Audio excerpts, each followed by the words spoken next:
L'automne, les feuilles tombent, les journées raccourcissent et pour beaucoup d'entre nous, la fatigue saisonnière pointe le bout de son nez. Alors si tu ressens cette fatigue un peu plus marquée ces derniers temps, pas de panique, tu n'es pas seul. C'est un phénomène bien réel, très naturel et il peut être difficile de lutter contre. Heureusement, il existe des solutions simples, accessibles et bienveillantes pour traverser cette période de manière plus sereine et dynamique. Bienvenue dans ce nouvel épisode du podcast Le bonheur me va si bien, dans lequel je vais vous partager mes astuces pour lutter contre cette fatigue saisonnière. Un épisode simple, pratique, accessible pour que vous passiez de manière un peu plus douce et dynamique cette période de transition que l'on aime ou que l'on n'aime pas, que l'on apprend à aimer aussi, ce qui est mon cas. Donc, tenez-vous bien prête à écouter et à, pourquoi pas, mettre en pratique tout ce que je vais vous livrer, ou au moins ne serait-ce qu'une des astuces. Premier point, première clé, c'est prendre soin de vous. Ça, je vous le répète assez souvent. L'automne, c'est pour moi une saison idéale pour ralentir et revenir à soi. On a tendance à être moins enclin à prendre soin de nous-mêmes. Période de rentrée, on a un rythme à prendre, les enfants à l'école, on retourne au travail et on retourne dans certains schémas. Pourtant, pour moi, c'est un des moments les plus importants de l'année pour vraiment se reconnecter à soi et à ses besoins. C'est le moment parfait pour instaurer de nouvelles routines, un rituel d'automne bienveillant, chaleureux, cocooning, ce que vous voulez, que ce soit un bain chaud le soir, un moment de lecture cocooning. Pensez d'ailleurs à l'épisode dans lequel je vous partage mes 10 idées de lecture là, pour cet automne. Je vous remettrai le lien. Ça peut aussi être une marche dans la nature et profiter de la nature qui change de couleur. Nourrir votre esprit et votre corps de petites douceurs est essentiel pour contrebalancer cette fatigue qui s'installe. Pour ma part, j'adopte des tisanes plus douces, plus réconfortantes comme un rooibos coco ou encore, j'adore, j'ai une infusion au doux parfum de caramel. Voilà, c'est ce qui me fait du bien, ce qui m'apporte un petit peu de douceur. Donc réfléchissez à ce qui vous apporte, vous aussi, ce petit truc de douceur, ce petit truc qui vous fait du bien. Et là, l'été est passé, hein, ça fait un moment déjà.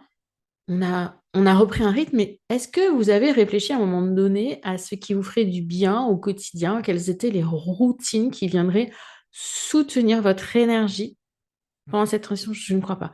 Rien ne nous empêche d'avoir des routines saisonnières, de se dire, bah voilà, en été, je peux peut-être être un petit peu plus tranquille, je vais peut-être me lever un peu plus tôt parce qu'il y a le jour, etc. Le printemps, comme si l'automne, il fait froid, donc je vais peut-être aller faire mon sport entre midi et deux plutôt que d'y aller le matin trop tôt. Enfin, on peut aussi adapter nos routines en fonction des saisons. Donc, prenez ce temps pour vous, prenez le temps d'y réfléchir. Deuxième astuce. La fatigue saisonnière, c'est aussi pour moi un signal que notre corps nous envoie pour nous dire qu'il a besoin de plus de repos. L'été, c'est souvent signe d'exubérance, de sortie, d'apéro chez les amis, d'heures plus tardives pour le coucher. Mais lorsque l'automne est là, les journées, elles raccourcissent, les températures chutent et la grisaille s'installe. Elle s'installe vraiment beaucoup cette année, je trouve. Mais lorsque on a envie vraiment de se dire, OK, qu'est-ce que je vais faire en fait? Parce que pour beaucoup d'entre nous, on est là, on est plutôt dans la productivité, se disant on va être plus productif, on va tenir bon, c'est bon, on lutte un peu, vous voyez, on est en lutte. Mais la réalité, c'est que la fatigue, elle s'installe de plus en plus quand on ne prend pas le temps de se poser. Parce que les journées elles raccourcissent. La nature, elle fait quoi? La nature, elle se met au repos. Prenons un petit peu exemple.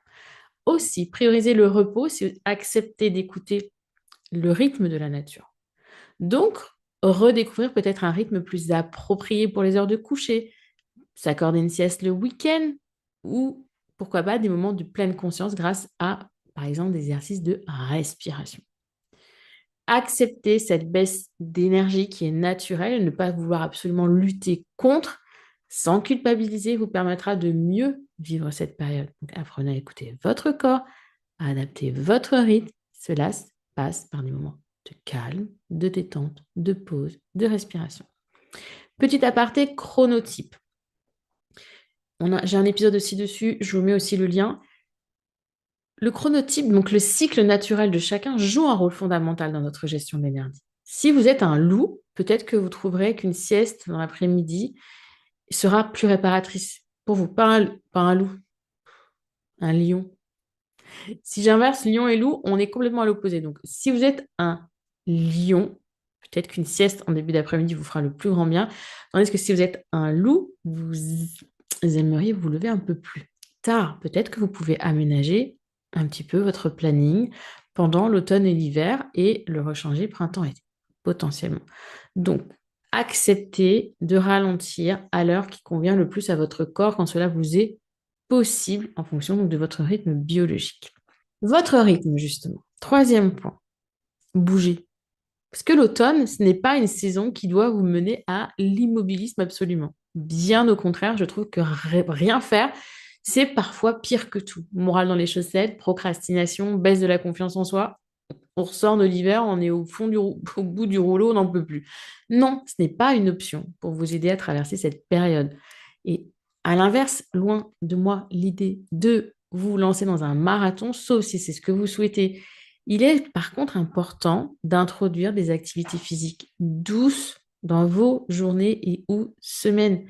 Je reviens à la marche, faire du yoga, danser chez vous pendant 10 minutes, ça va réveiller votre corps, booster votre énergie. Parce que l'activité physique, même douce, est un excellent moyen de combattre la fatigue, d'améliorer la circulation sanguine, de libérer des endorphines. Voilà. Ces belles choses qui nous rendent heureux. Et j'ai un petit secret à vous dire, ça va rester entre nous.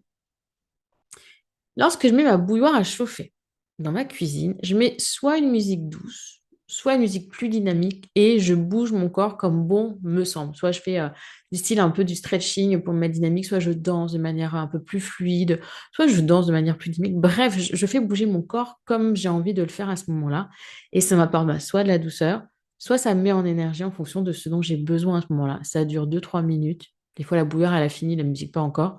Mais en tout cas, juste ces moments-là, ça me fait du bien. Quatrième astuce. Ok, je ne suis pas coach alimentaire, on est d'accord. Par contre, il est évident que l'automne est une saison où votre corps a besoin de réconfort, mais aussi, on va dire, de bienveillance alimentaire. Donc, pensez à intégrer des repas de saison comme des bonnes petites soupes nourrissantes. J'adore la soupe de butternut et mes loulous aussi d'ailleurs. Je crois que j'en fais toutes les semaines. Je dois en faire toutes les semaines. Des légumes de saison, des fruits riches en vitamines, et ça n'a pas besoin d'être compliqué, mais c'est hyper important de nourrir votre corps de ce dont il a besoin pour se revitaliser en douceur. Le fait d'avoir aussi des repas équilibrés, vitamines, minéraux, etc., ça va soutenir votre énergie au quotidien. Et en complément, donc j'y pense, pourquoi ne pas ajouter à votre routine matinale des produits comme de la gelée royale, un véritable booster d'énergie et d'immunité qui peut vous aider à traverser la saison.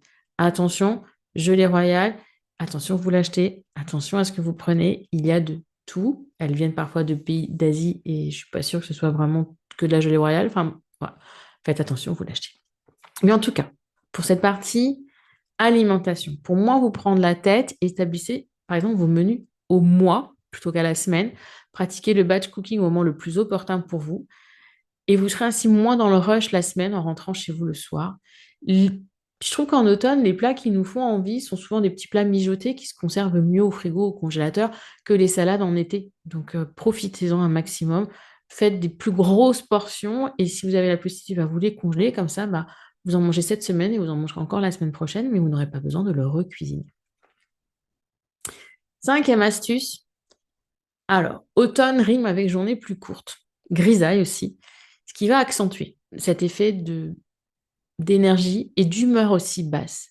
Et là, l'automne 2024, je trouve dur déjà, moi particulièrement. J'ai pas vraiment eu l'impression d'avoir de transition.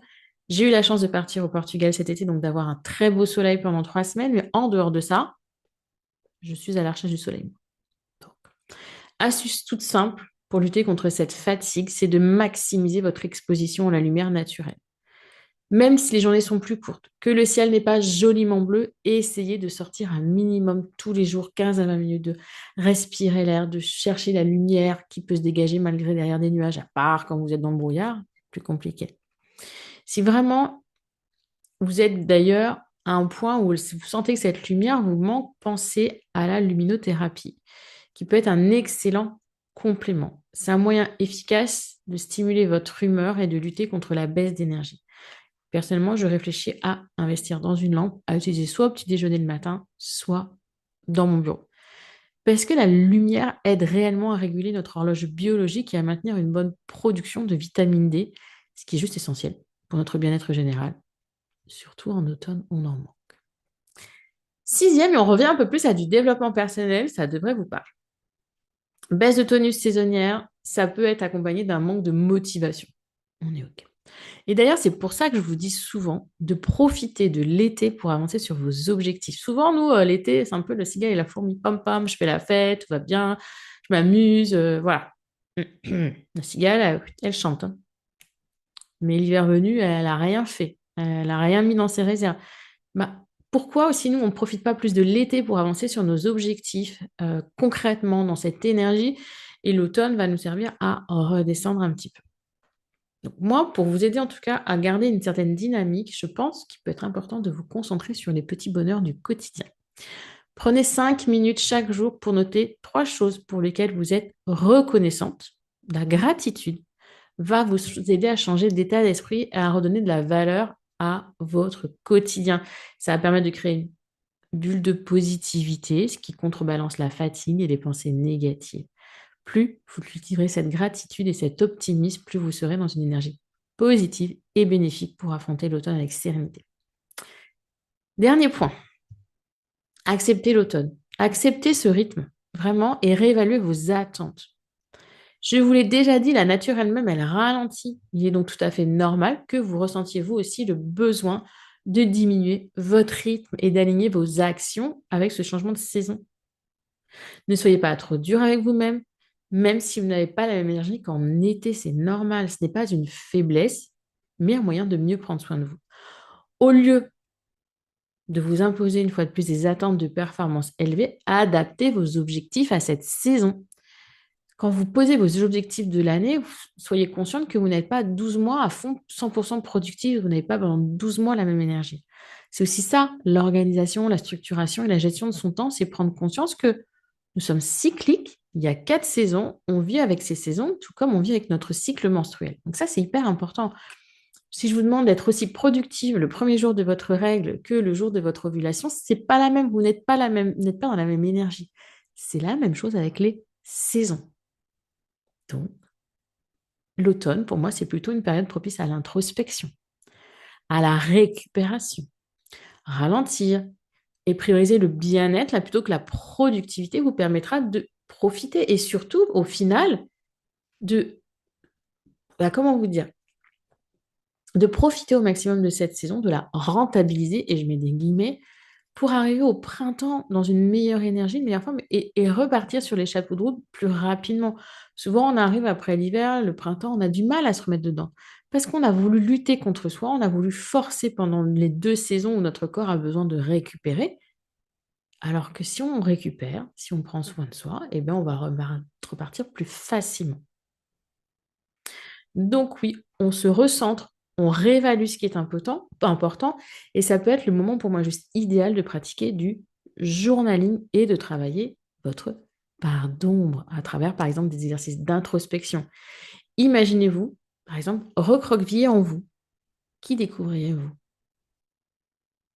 Ce travail sur votre part d'ombre sera vraiment bénéfique pour revenir plus forte au printemps. D'accord. L'hiver vous aura permis de digérer et d'accepter ce qui aura émergé en automne. Donc, si je résume, hein, en gros, je vous ai dit de surfer sur l'énergie, je vous ai dit de faire un peu comme la nature, de prendre soin de vous créer, de réfléchir à des rituels, des routines qui peuvent vous faire du bien à cette saison spécifiquement. Prenez Vous voyez, moi, je vous dis, je change de thé, je change de tisane. Enfin, dans mon thé, le matin, c'est toujours le même, c'est toujours un Earl Grey. Ça, c'est indémodable pour moi, ça passe toutes les saisons. Par contre, mes tisanes, dans la journée, elles vont changer, elles vont varier de goût parce que ça m'apporte quelque chose. On varie forcément les fruits, on mange plus tout ça de la même façon. Donc, prenez vraiment soin de vous et créez votre rituel d'automne. Priorisez votre repos et levez le pied. Prenez en compte votre rythme biologique.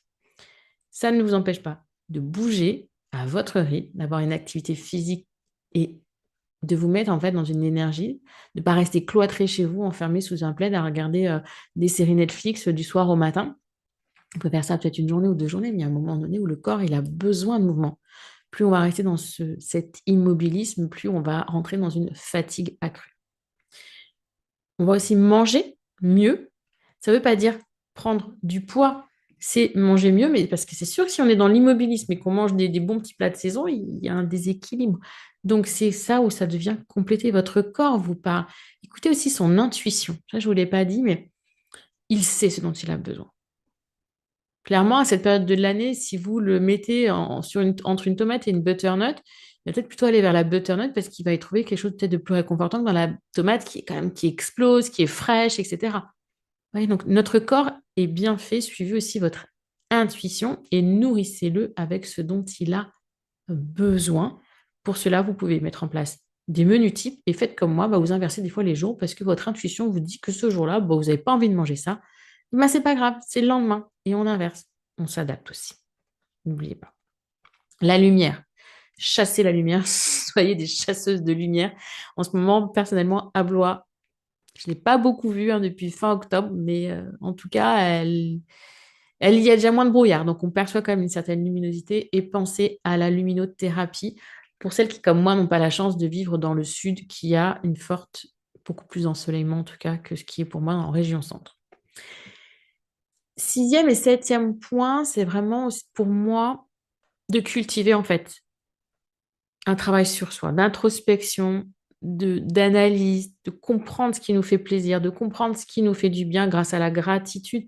Pour ensuite, une fois qu'on prend conscience de ça, je ne vous l'ai pas dit tout à l'heure, mais c'est en parsemer un peu plus votre quotidien, tout simplement.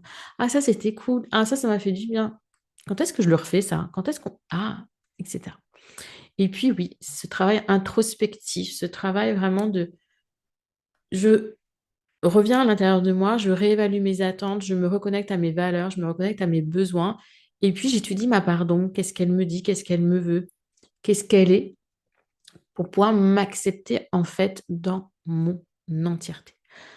Épisode, mélange, en fait, entre bien-être, développement personnel et ce que j'aime. Et j'espère qu'il vous aura plu. Si c'est le cas, pensez à laisser un message, note, information sur Apple Podcasts ou Spotify. Je vous mets également tous les liens importants, tout ce qui pourrait vous être utile dans le descriptif de cet épisode. Et qu'est-ce que je voulais vous dire d'autre? On a le nouveau quiz émotion, qui peut être un profil émotionnel, qui peut être intéressant pour vous justement de voir où vous en êtes. Et surtout les 10 questions d'introspection, si vous ne les avez pas encore faites. Ces 10 questions d'introspection vont vous aider en fait dans la dernière partie qui est de se recroqueviller sur soi et de travailler un petit peu sur soi. Moi avec moi, ça fait du bien de temps en temps. Je vous mets tous ces liens dans le descriptif de cet épisode. Et puis je vous donne rendez-vous la semaine prochaine. En attendant, prenez bien soin de vous. Réfléchissez à ce qui vous apporte douceur, réconfort et ce qui vous permettra parfois aussi d'être juste un petit peu mieux en termes d'énergie qui va vous sembler être un... Si on parle de couleur, qu'est-ce qui va vous apporter une couleur dynamisante? Du jaune, de l'orange? Qu'est-ce qui vous fera vous sentir un petit peu plus lumineuse? Ça peut partir aussi de l'intérieur. N'allez pas chercher toutes les réponses à l'extérieur. À très vite.